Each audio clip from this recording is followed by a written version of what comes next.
Quando o seu propósito de vida trata só de questões de trabalho, de aspecto financeiro, será que isso é o suficiente?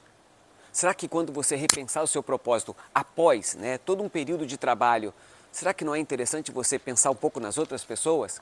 Quer saber um pouco mais de como fazer isso? Assiste esse corte, compartilha, deixe seu like e se inscreve no nosso canal.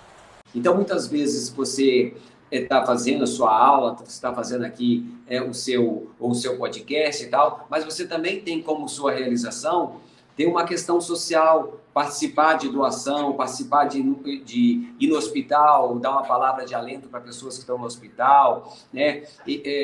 Então, fazer algum benefício para as pessoas que precisam de algo, né? Então, essa doação, esse pensamento fraternal pode ser um propósito de vida. E que as pessoas podem ter, por exemplo, depois de uma vida de trabalho.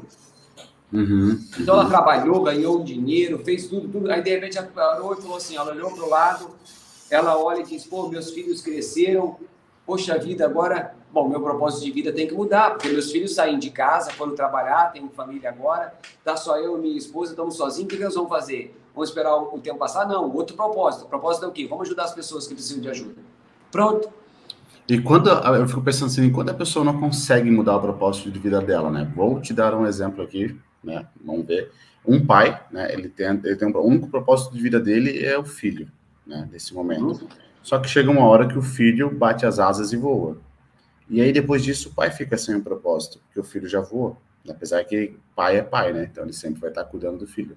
Tá me ouvindo aí, prof? Deu uma travada. Sim, deu uma caída aqui, até fiquei assustado. Caiu aqui, já voltei. Tá, voltou? Mas tu me ouviu tudo? Sim, tô escutando. E aí ele voa, né? E aí o pai acaba ficando sem propósito de volta. Nessas situações, né? Quando a pessoa não consegue ter outro propósito de vida, isso eu acho que é totalmente mental, né, professor? Totalmente do cérebro, né? Porque todo mundo consegue buscar um novo propósito de vida, né?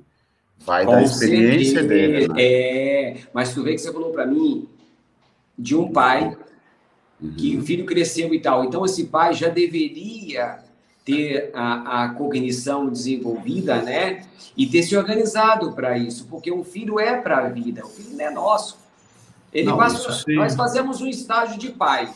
É isso. Depois o filharada vai saindo fora, e aí você tem que ter a sua vida tem que ter outro propósito, porque se seu filho vai sair de casa quando você tiver 50 anos, então você vai viver até os 80 fazendo o quê? Então, todos nós precisamos pensar nessa questão de adaptação, como eu falei agora há pouco, de adaptar o propósito, né? De mudar, de construir. E é muito legal, William, quando você tem essa capacidade. Por quê? Porque às vezes você ganha energia, você ganha força, você ganha motivação quando você cria um novo propósito. Não, pois é. Olha só, você cria um novo propósito, aí o que você ganha de novo quando você cria um novo propósito? Motivação. Você ganha uma nova paixão, um novo amor, um novo impacto social, uma nova forma, por exemplo, de se sustentar se a gente estiver falando de trabalho, né? Então, olha como, né, isso pode modificar a sua vida. Olha como isso mantém o cara motivado com 50, 60, 70 anos. Por isso que tem que ter propósito.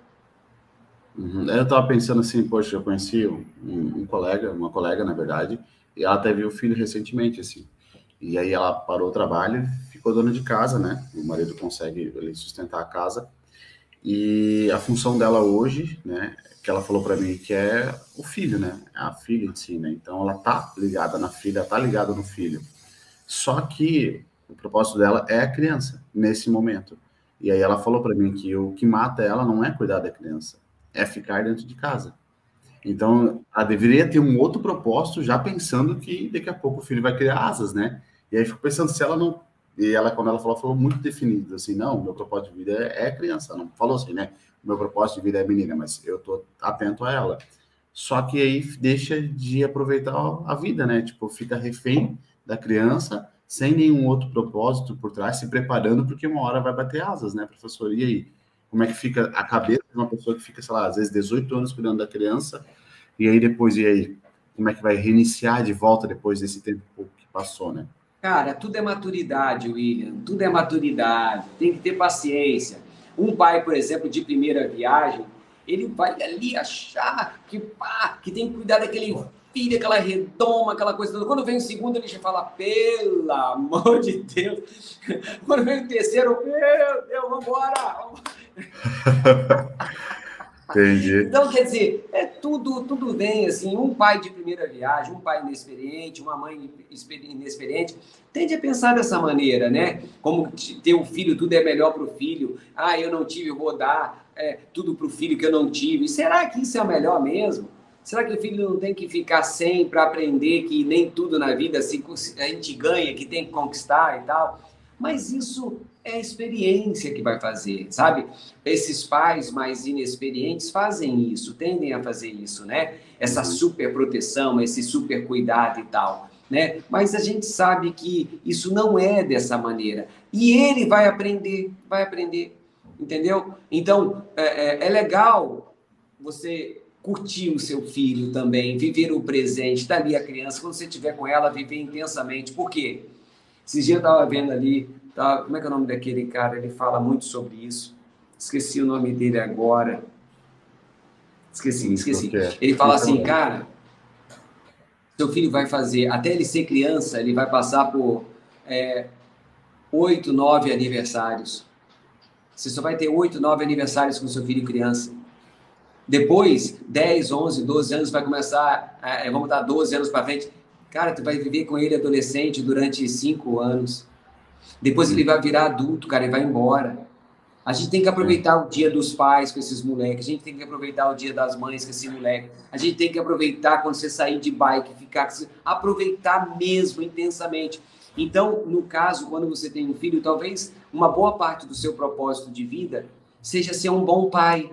E ser um bom pai envolve estar presente ali, tudo direitinho. Só que esse propósito, William, lembra que eu falei? Ele vai mudando, porque o filho vai saindo das suas amarras, né? Uhum. Você, no início, segura a mão dele para atravessar a rua. Chega uma hora que você tenta dar a mão para ele, ele tira a sua mão. Entendeu? Ele fala assim, não precisa. Aí você fala, putz, nunca mais vou segurar na mão do meu filho para atravessar a rua, cara. É isso. Entendi.